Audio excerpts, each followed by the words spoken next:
Welcome to the True American Podcast.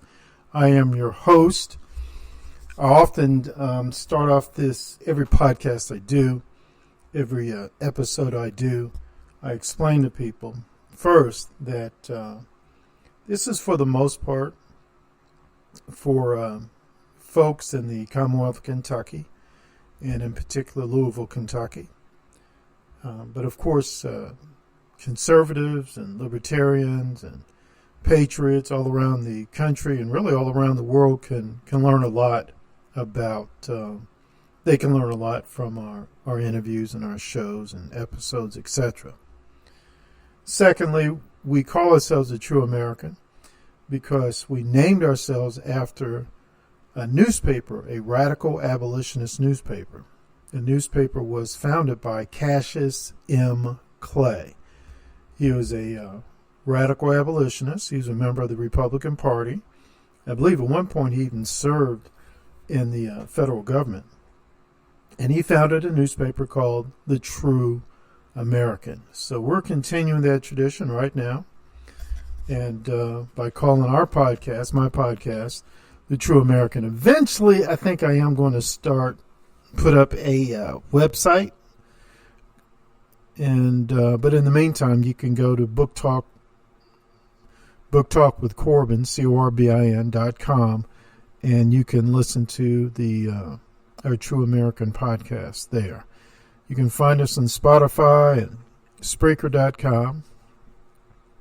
And please like the show, share the show, and just let's keep getting this out there, particularly all throughout the Commonwealth of Kentucky.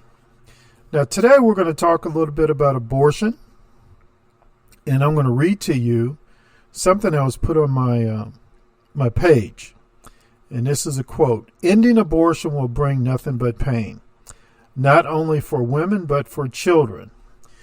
Children will be born to parents who can't afford them, parents who aren't ready, or they will live their lives in foster care.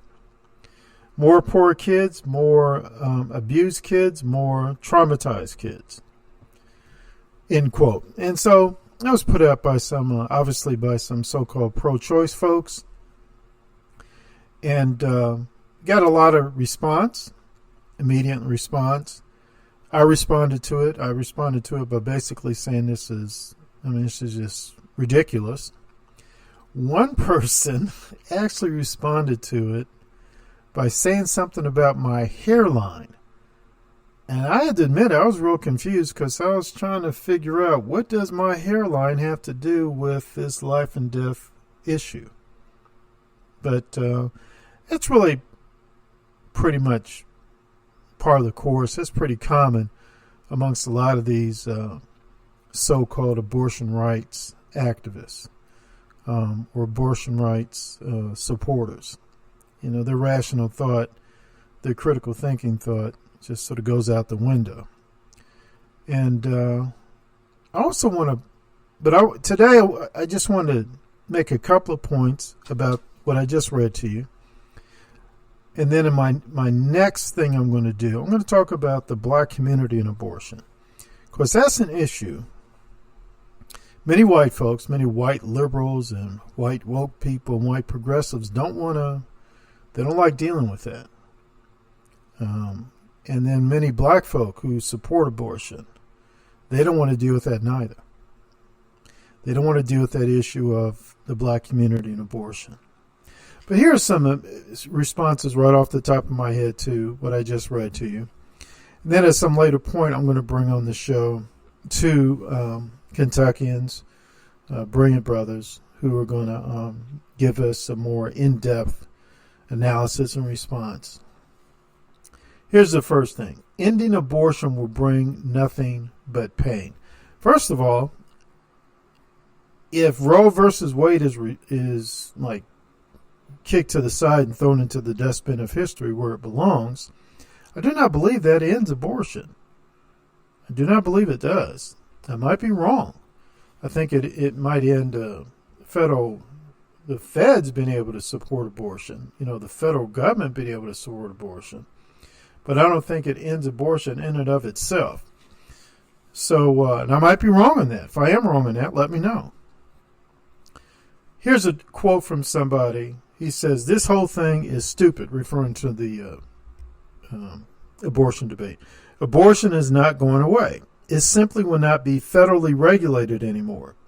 It will be returned to the states for regulation. That is it. Nothing more." So that's why, and I thought that was an important point. It is put up there by a Kentuckian who I have a lot of respect for. I don't always agree with the guy, but I have a lot of respect for the thought he puts into things. And so I'm just sort of putting out there today, hey, is he correct? Or do you agree with him? I still think it's a significant victory if Roe versus Wade is thrown out. And I think it's very, very significant victory if it is, as this person puts it, and I'm going to quote him, it'll be returned to the states for regulation.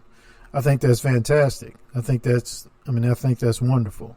I think that is to the advantage of the pro-life movement, and it's to the advantage of the lives of many unborn children throughout the United States of America, and in particular, the Commonwealth of Kentucky. Then it says, this person's second point, ending abortion will bring nothing but pain, not only for women, but for children. First of all, again, we sort of responded to that. But the other thing is, I don't know what utopia this person lives in, but life brings pain. I mean, that's just it. I don't know what utopia she's living in, but if you live, you're going to experience pain. Doesn't matter if abortion's here or if it's not here. And I just think it's ridiculous how they try to sometimes portray abortion as this great thing that's going to just enhance his human life and the quality of life. That is a brazen lie. That is just a brazen lie. Now, again, if someone honestly believes otherwise, then make a coherent argument. Present it. I don't want to hear about my hairline. I don't want to hear about Donald Trump. I don't want to hear about right-wing whatever. I want a coherent argument that somehow or another ending abortion will bring nothing but pain.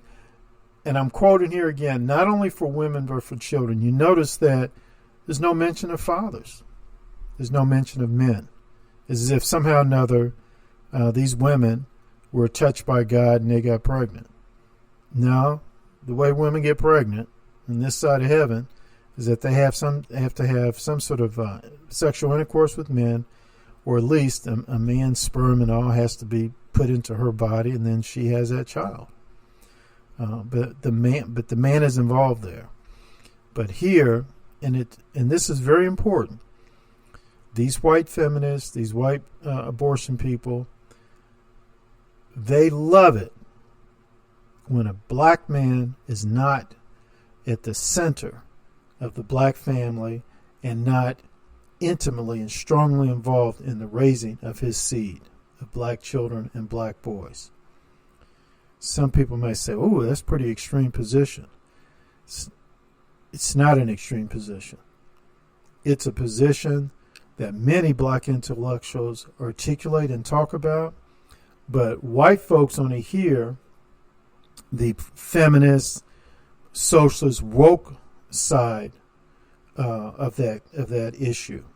There are many, many black intellectuals out here, and by the way, I disagree with many of them politically, but there is strong agreement, strong research showing how, man, these white progressive, white woke folk, man, they hold in utter contempt black men being the central figure in the family, in the black family, and they don't want black men intimately, strongly involved in the lives of their seed, of their children, of their sons and daughters. That's a fact. But look, this whole abortion movement, it's rooted in racism and white supremacy and all that other kind of stuff. It's this whole Planned Parenthood stuff, it's rooted in anti-Semitism. It's rooted in racism, in the hatred, not only the black family, but the black church as well. Those are just facts. But I just wanted to bring that up real quick, hit those points real quick, and to let you know, give you a heads up. Hey, I'm going to be bringing on some guys who are going to give us some pretty strong, more in-depth talk about this whole post. This is a True American. Hey, like us, share us, subscribe.